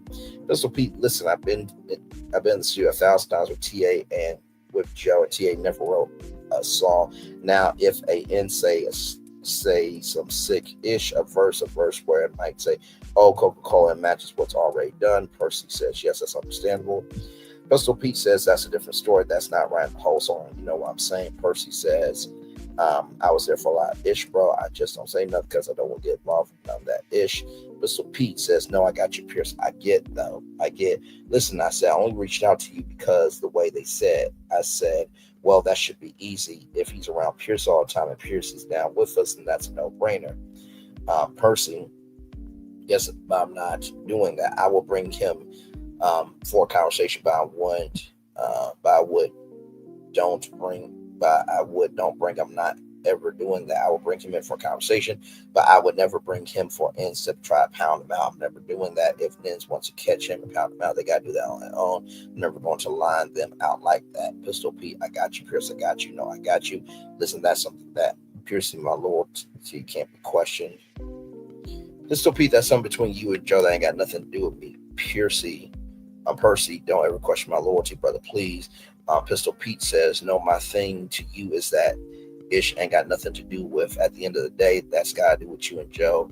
Ain't got nothing to do with me. I ain't worried about that as far as how loyal this, that, or the other. I don't care about that. I just thought it was going to be easy. So I was like, yo, they tell me about it. I'm like, that should be no problem. Give me Pierce's number. Let me find Pierce and tell him to bring TA. What the are we going to do? I don't know. He violated. He got to get handled accordingly. No one's going to stab him up. Piercing my end. Nobody's found out this in yet. Cuban link shit, bro. He's over there at Castle Hill all day. Nobody went over there to pound him out. Don't tell me nothing about Pierce, Pistol Pete Pierce. You can't help that guy. Personally, I don't care. Nobody went over there to pound him out, though. He's still right now in the air and talking ish. Nobody ever wants to pound him out. Okay, Pistol Pete says you can't count that guy. Personally, it doesn't matter. Nobody went over there to pound him out. Pistol Pete, listen, I don't see him. I'm in the street. I'm in every club. I'm in Spanish language. Pierce, bro, that bitch is not coming outside. It's not coming outside. Pistol Pete, I'm just saying I'm in everybody. I'm over here with these ends on that block. I'm over here in Fox with these ends. I'm in everybody's hub every fucking day. I'm out here. I'm not going to lie to you. And, bro, I don't see the end. I'm just telling you he's a different flow for an end to come out. You know what? Sometimes it bothers me when an end that puts you on, certain story, like I put TA on. TA was nobody from my hood. He's a little end from my hood. Yes, you did. You brought TA around. Yes. Pistol Pete, he's a little end from my hood, and every end from my hood wanted to bound him out. TA is a little end in the hood. He ain't nobody. So I'm saying I'm put him on because his uncle was my son. He wasn't even my man. He was my son too, and he knows that. Personally, know whatever that is. I'm saying that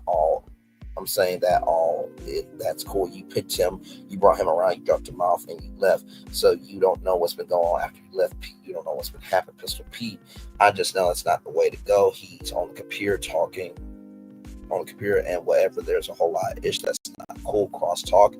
Personally, nobody said anything when Tone Sunshine was around with Cuban Links doing the same fucking thing, bro. Y'all ends don't know. Ends got selective. That's just selective memory. Pistol Pete, no, that ain't selective. Percy, yes, it is selective, bro. It's selective. Pistol Pete, you know what's going on through Purse people was unintelligible. 8 minutes 45 seconds about the way like pay ops ish. You know what ends worry about. Ends ain't worrying about no ends. Just sweating everything. Ends ain't even worrying about him saying about Ryan all that. Joe's not even pressed about that.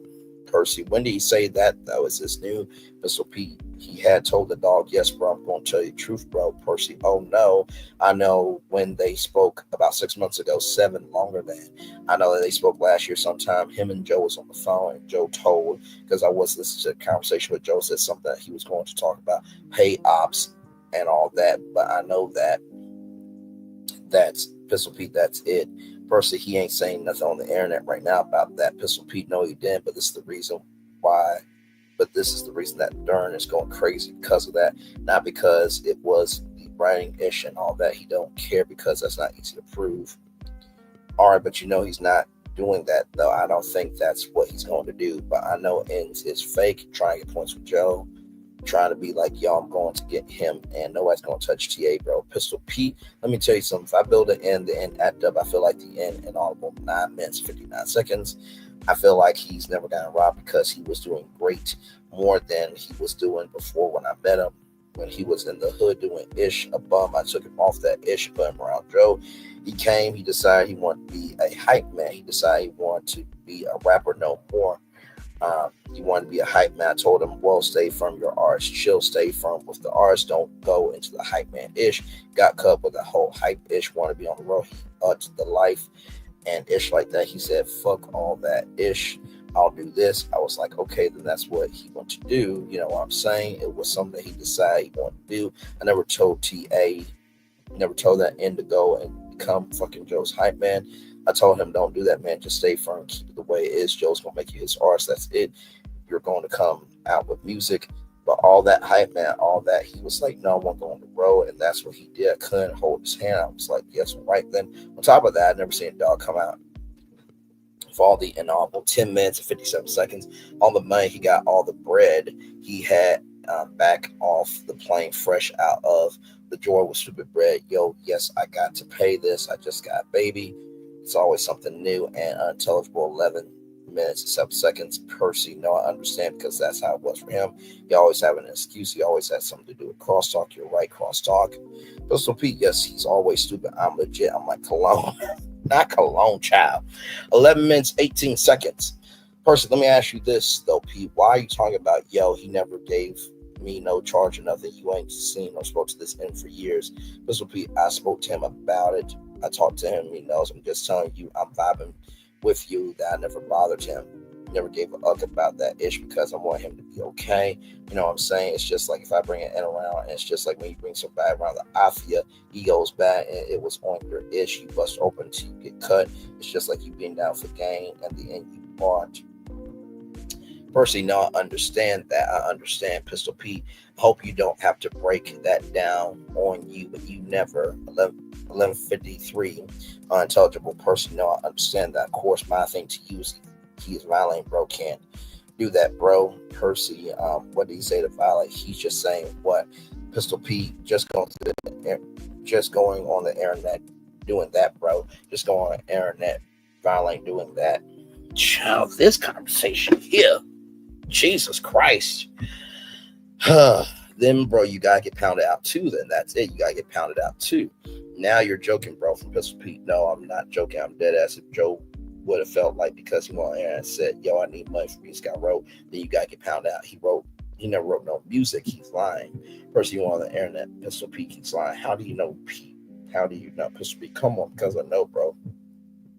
You weren't there, man. Yo, I was around before you came around. Crosstalk. Percy, Pete, you were not there, but you were not there, though. Pete, you were not there, bro. Stop. You were there. Pistol Pete, but you were there. I was there for everything. You witnessed that he wrote shit for Joe. So we're almost there, y'all. Good Lord. I mean, it just keeps going and going and going and going and going and going and going and going and going. I mean, just, whew, okay. Where were we? Oh my God.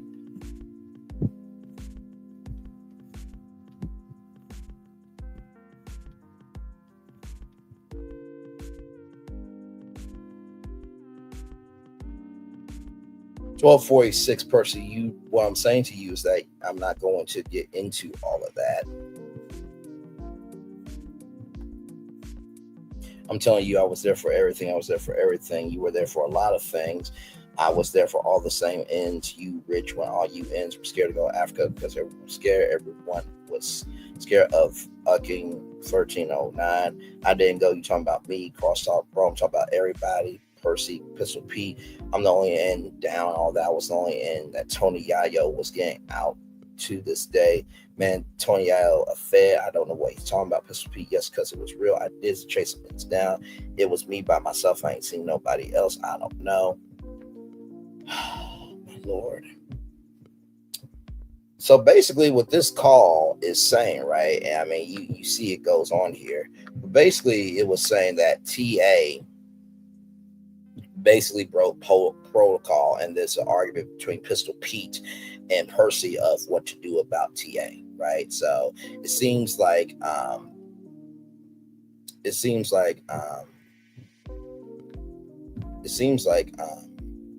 Percy is trying to protect TA. Pistol Pete is not here for it, right?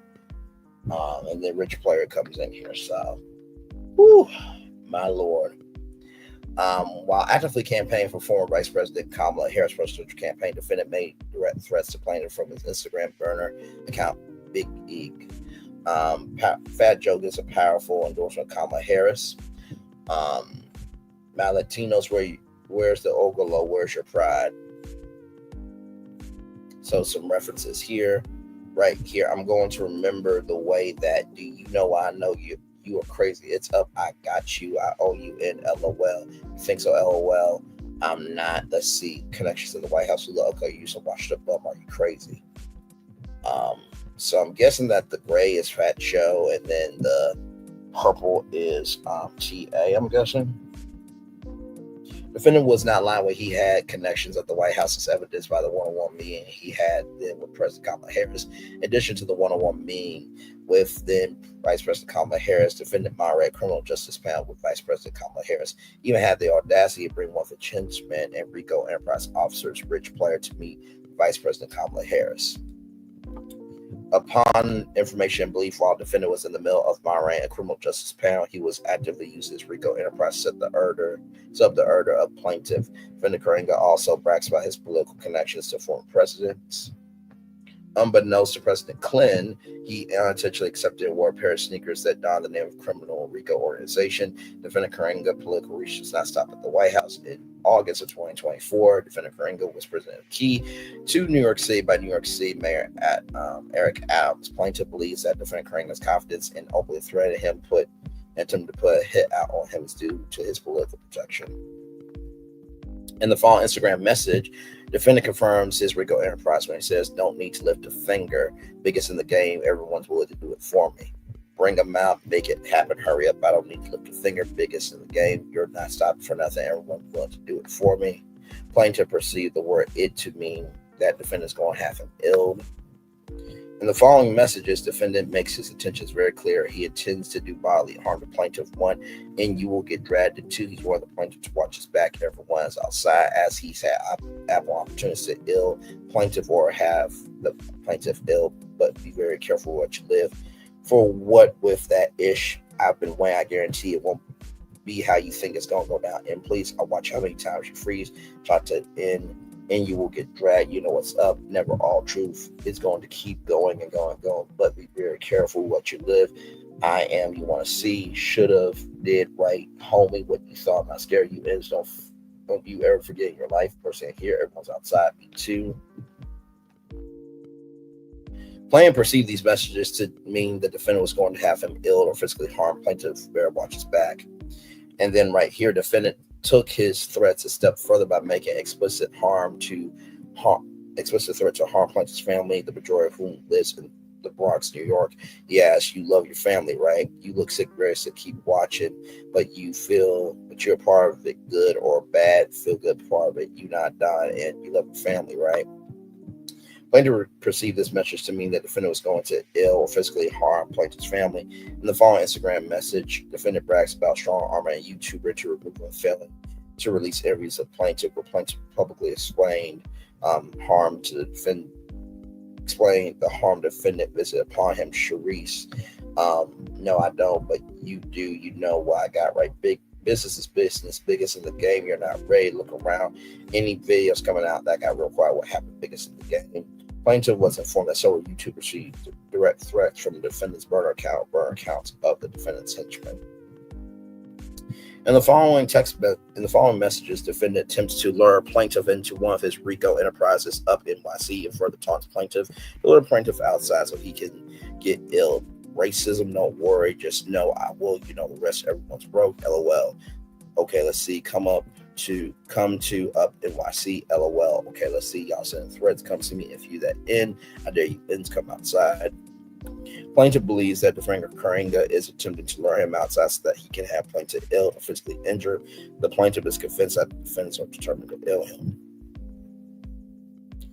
Child, listen. That's what y'all want. I know you want me coming. You come get me. You can be with whoever, but remember, everyone by themselves. When you turn that corner, you're right. It will be legendary. This statement is significant because it comes from private conversation plaintiff had with defendant on multiple occasions where defendant warned plaintiff never to walk ahead of their group where they travel because you can be a part of 30. But if you walk off and turn the corner ahead of the group, you become a part of one and are susceptible to enemy attack. And another Instagram message confirming his identity.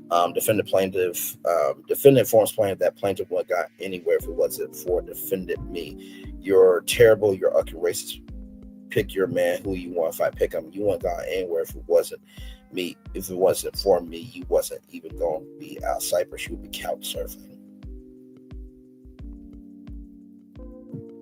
Couch surfing is just going from one couch to another, everybody. In the following Instagram message, defendant subtly reminds plaintiff of the consequences of being cut from the terror squad stated earlier. Defendant or face slash a former terror squad member Cuban, hurry up, I got it. You're fading my hands. I know I'm ever remember I told you it's in game. You already know what happens when you get cut. You get cut from everywhere. Plaintiff believes defendant's gonna have him ill or his face $50 slashed. In the following Instagram message from defendant sentiment, Pistol Pete's burner account named Pablo Barr guarantees he will give plaintiff $50. This is the same Pistol Pete who promised person that nobody's going to add plaintiff up. I'm gonna give $50. Suck my D. What's up? Wow. Right here, Pistol Pete used several burner Instagram accounts to send direct death threats and threats of violence to plaintiffs on defendants' behalf, but not limited to Dr. Zavig. In the following Instagram message, Pistol Pete confirms Dr. Zavig Instagram account belongs to him. You are not the real Pistol Pete. And so we don't know who this is. This isn't Fat Joe. Do you want to fight? You don't want to fight, though. You're a pussy, super pussy. I'm telling you, I got you. Plaintiff believes Pistol Pete braids his page to out himself as evidence of defendant's termination to ill physically hurt plaintiff. Can't wait. I got something for any of you. Ends the day that happens and very far from pussy. Asher man's homie hide behind fake burner. Behind fake account this summer is turned up for Joe. And you got 48 hours to fall back. You've been warned. Son, so what happened? Fall back. Waiting for you ends. Y'all ain't doing nothing yet. Stop with the tough talk. Yeah, I got some special for you. Want that street cred? I'm not playing with you all. So I'm going to tell you what I'm going to do to you. I'm far from pussy. I'm sure going to give it to you and keep playing with me. Oh, Peter Kringas with me.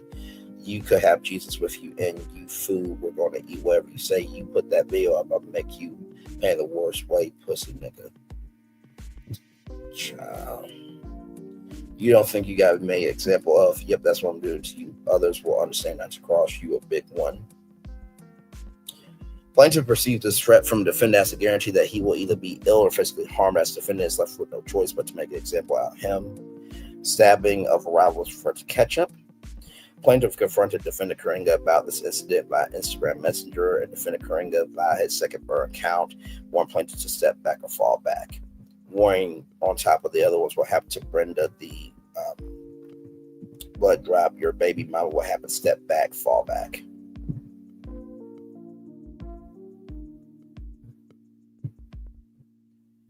Woo. So apparently there was a burner phone number ending in 1330 to facilitate exploitation trafficking. Plaintiff personally witnessed defendant Karinga use this burner phone to communicate with underage girls, particularly during the late night hours or in the days leading up to out-of-town travel. These communications frequently occur while defendant Karinga was in hotel rooms, tour buses, or private locations, including the movement of firearms and narcotics, and to communicate with enterprise enforcers and drug distributors in the Bronx and Miami. This burner phone served as a critical operation tool for avoid detection, prevent GPS tracking, evading subpoenas, and wiretaps. So there was a phone utilized there. Cafe Ketchup incident, Sing Sing prison, and blood. Now, if you don't know what Sing Sing's all about, Sing Sing was a prison that I think it was Karen Huger talked about, that her and Giselle went to Sing Sing. So that's where that comes from. That's the only reason why I know that, right? So defendant Karinga routinely directed violent retaliation against those who defied and disrespected him. These orders were often issued in cold phrases, giving ketchup a euphemism for stabbing or slashing. The term Cafe Ketchup instigates incident in which JB, a member of the Enterprise, instigated confrontation outside the restaurant. Assault of Latin rap artists after perceived on disrespect. Defender Karinga has historically responded to public criticism of violence, particularly within the music industry. According to plaintiff, one such retaliatory act may have involved a Latin rapper known as Redacted, who made disparaging comments about Defender Karinga online. When ends goes against the die, you see what happens. He got on like ugly. Also, defendants directed to assault rapper Mac Main. Defendant Karinga ordered him to physically assault rapper Mac Main, Jermaine Anthony Pran, a well-known artist affiliated with the Young Money label. I know that fat defendant ain't fucking his wife right. I fuck the shit out of her if I get the chance. Oh, well, there is that. Child, listen. Of course, the burner phone here. Defendant Karinga used the burner phone burner phone with the phone number ended in 1330. Secretly communicate with underage girls and other impressionable individuals, many of whom were transported across state lines to accompany him on tour. 10 private events were engaged in sexual acts. Number 2, coordinated sex traffickers and enforcers, specifically including defendants Pistol Pete Torres and Richard Rich Player Joseph to facilitate the grooming, movement, exploitation of victims, relay sensitive enterprise directives, including instructions condemning violence, retaliation of this activity. Also, to Pistol Pete and Richard Players recorded attempts to lure plaintiff in a trap. Of course, that phone call, that long phone call, that I read part of their coded enterprise language was used on the call, such as pound him out, bring him in, get at him, which were understood within the enterprise to signify physical violence. If he acts up, take the hammer. Defendants directed assault on rapper DMX. Defendant or plaintiff and another associate Raw to confront and physically assault the rapper DMX, following verbal dispute between DMX and someone in his circle.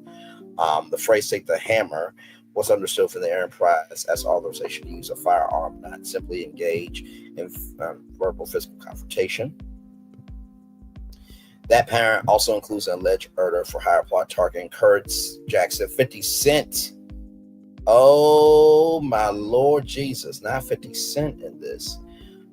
Defendant earned over $3.7 million between 2007 and 2010 through business entities, including Terror Squad Productions, Mara Music Touring, and FJTS Corp. He failed to file income taxes for those years and did not make any meaningful attempt to rectify delinquencies until criminally charged. He was ordered to pay $718,038 unpaid taxes, $515,000, and sentenced to 4 months of federal prison, followed by 1 year supervised release. These facts are documented in the incident plea agreement, judgment, conviction, and Department of Justice press statements. Wow. Child. Upon information, kill all rats if an organization created and ran by a defense Pistol Pete Karinga, Richard Player. So this was a YouTube video. Kill all rats, how a Puerto Rican gangster terrorized the New York prison system. So that's part of it. So here are all the predicated acts. So forced labor of TA, that's 1. Sex trafficking, a plaintiff TA, witness retaliation, that's number 3. Conspiracy to commit violence, redacted.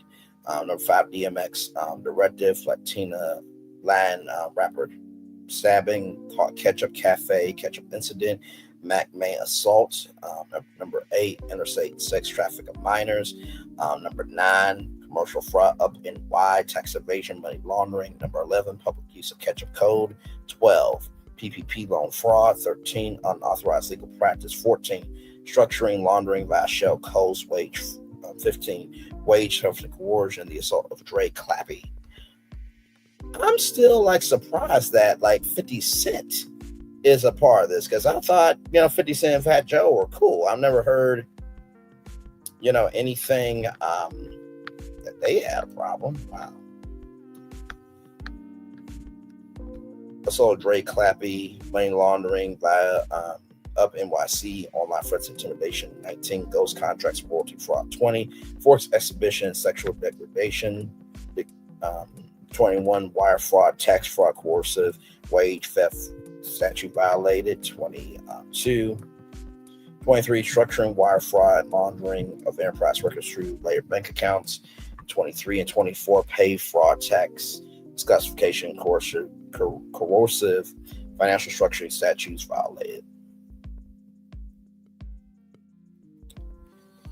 Ooh. Here are all the people involved here. 79. I'm trying to get through it all, y'all. Because, child.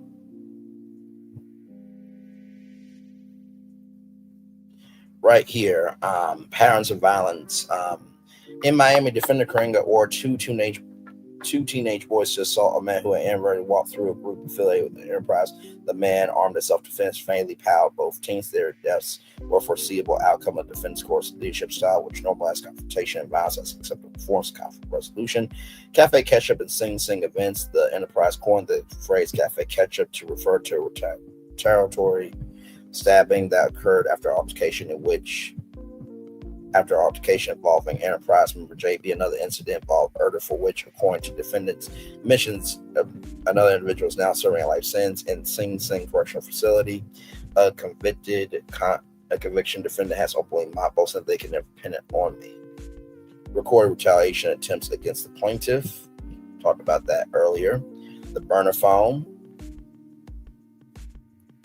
Of course, read those there. Causes of action: 1, violation of the Trafficking Victims Protection Act, TVPA. So you got forced labor, sex trafficking by coercion, venue liability, empowering Ace Enterprise, defending transporting underage girls, 15, 16-year-olds across state lines. Enterprise used financial incentives, cosmetic surgery, control, lodging to maintain witness compliance, and psychological grooming of these minors who were discarded as once non-compliant. Rock Nation role as a venue participant under 18. Then here is a pay stub.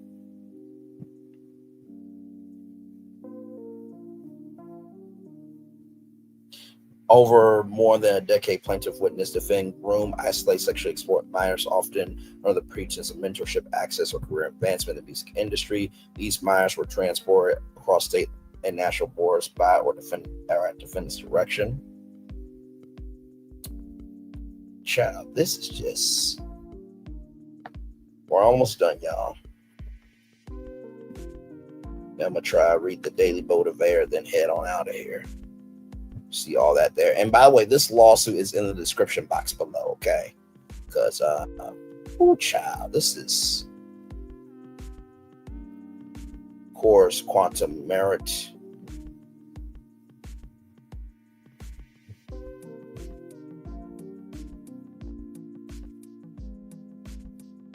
I'm showing y'all everything here.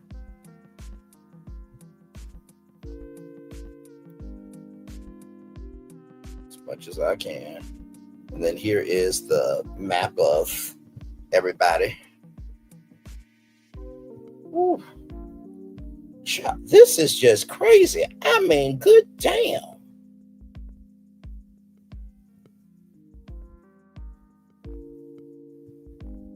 We did read the minors involved, right? We did read that.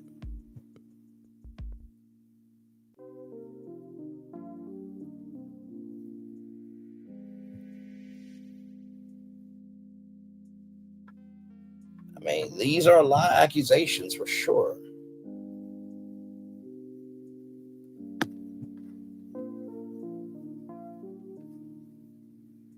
Public use catch-ups to signal stabbing Tory Lane's statement.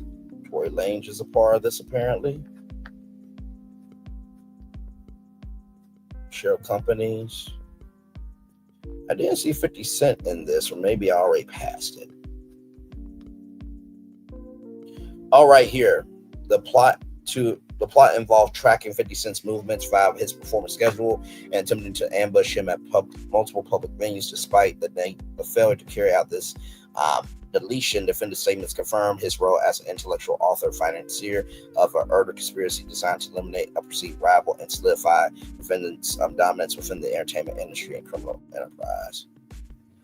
Enraged, defendant Karenga openly admitted to placing a bag over 50 Cent's head, street slang for a bounty, and expressed in frustration that he had not succeeded in executing the plot. Defendant Karenga engaged in a calculated, premeditated conspiracy to murder rapper Curtis Jackson, known professionally as 50 Cent, around the winter 2006-2007. Defendant Karenga was residing in Miami when he received a call reporting 50 Cent's presence at a New York venue. Defendant Karenga ordered the hit, but 50 Cent was surrounded by Naval SEAL type security. The would-be assassins were afraid to make the attempt. So there's that there. I'm like, whoa. And apparently there was a convention. Something happened there. Plaintiff was deigned to compel a 17-year-old daughter to spend some time with Karenga in his hotel room in North Carolina, marking an event there.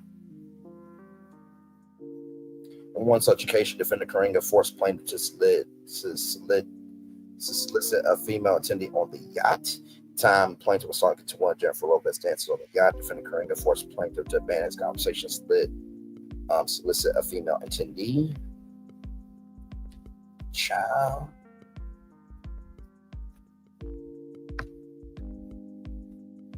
Oof.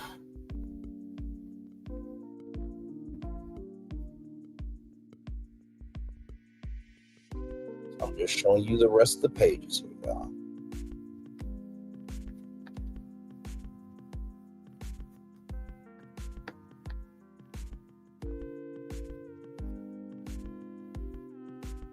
This is a lot. I mean, you see Fat Joe being investigated for sexual assault. That was a TMZ article that came out in 2019. That N got Snake. Look at that ND. Get your dick hard, TA. Get your dick hard, TA. Talk about that at the top of the show. Ladies and gentlemen, as we get down to it, 157 pages here. Y'all, that's it. Child. Like I said, what in the flying fuck is going on here? Y'all, listen, let's get the Daily Motivator. At first, I'm just like, wait a minute, this is about not getting paid. But as we're reading, right, there may be something there, but we gotta wait to see what it is. But that song about Wayne, the lyrics to that song about, you know, I gotta wait till she's 15 and do the cat thing, that was, whew, let's do it. The Daily Motivator, that is. From era to era, one discovers the truth. Friday, June 20th, 4 hour away. How do you give yourself more time? The best way is to start early. What needs to be finished a month from now, get on today. Rushing at the last minute is insufficient and real with anxiety. Save yourself the aggravation and get it done early. It's a whole lot better to be wondering what to do than to be sweating over where you have enough time. Plan and act in advance to ensure plenty of time. It's true that you can't anticipate everything. It's all the more reason to get early, start what you can anticipate. If it will be to be done eventually, it's probably the best time to do it right now. Reduce the drama and increase your effectiveness by starting early, Ralph Morrison. So, first thing, right away, right? Sometimes we need to breathe in terms of doing everything right away. Sometimes we need to breathe in, you know, how we move. When I saw this lawsuit, I'm like, let me do some research. And as you saw, 157 pages. In the same token, that was 157 pages. That does not mean that did need to be talked about. So sometimes when we feel the energy to do something the right way, maybe we need to be still and take time to think things through. That's one. Number two, right after that, save yourself the aggravation and get it done early. There's nothing wrong with getting it done early, but also to make sure that every step is a interlocked connection in order to get everything done. That's the second thing I'll tell you. And finally, reduce the drama and increase your effectiveness. You will never be able to escape all the drama of trying to make your dreams come true, right? But in the same tone that you can't reduce all the drama, you are also in control of the drama that you create, right? So just wanted to say that, because sometimes I feel like having an increased perspective, while it may hurt other people, it's only hurting other people if they're not aware. Never apologize for you getting smarter. Somebody doesn't like you being smart, that just means they're dumb, and you just need to choose somebody different or choose other people different yourself. I'm gonna turn on my camera now because we've done the whole show for over an hour. Yes, we have. With that being said, everybody, that's the show. One love, much love, all love. I feel the love and send it right back to you as the fireworks going off behind us here. With that being said, know what you do and do what you know. Never say you weren't born special, because you were always born a blessing and trust. You may not be where you want to be, but by the end of it, you'll be where you need to be. Do what you've been chosen to do. Why? One thing, call yourself. It's another thing, be chosen. One love, much love, all love. I have spent time with you. You have spent time with me. Hopefully, I spend time together. We're all great together. And always remember, where you're doing radio, television, YouTube, living your best life, or child, you are just recognizing that, hey, listen,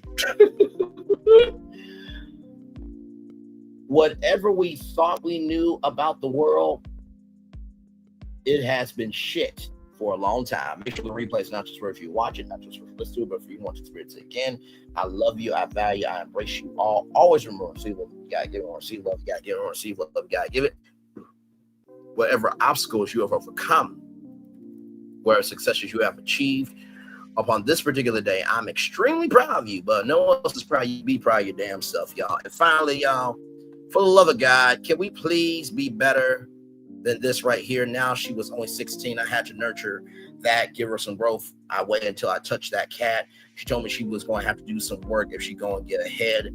Then she drove me berserk when she gave me some head. She told me that she learned that from the Orno flicks. I said, Mama, start talking and suck on the cream stick. And I say her, now I ain't saying her name yet. So let's just say she none that. Watch me turn this nothing into something. Get it? Can we please be better than making music like this? Please and thank you. And I meant to say 16, not 13. Okay, just was trying to remember the lyrics. Commercial break and fireworks coming your way for the day that was, for the day that's come, for the blessings that on the way for you, me, all of us, as a society, as a people, as a culture. I feel love and I send it right back to you. Have a wonderful weekend. Love you all. Bye.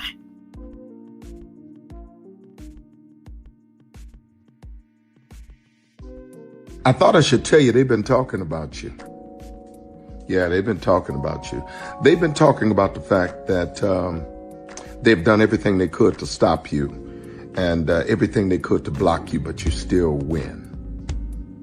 They've been talking about the fact that they have undermined your success and they have tried to sabotage your seasons, but you keep winning. They've been talking about the fact that even though they don't like each other, they get together to try to kill you, but you keep winning.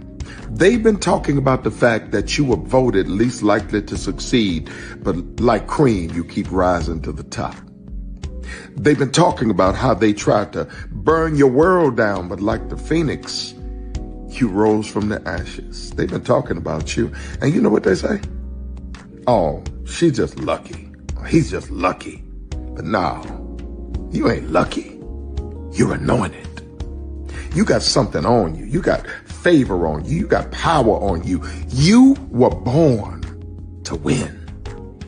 Now, they can call it luck, but it's grace. They can call it luck, but it's favor. But whatever they call it, it doesn't matter, because you know what God calls you? Do you know what God calls you? A winner.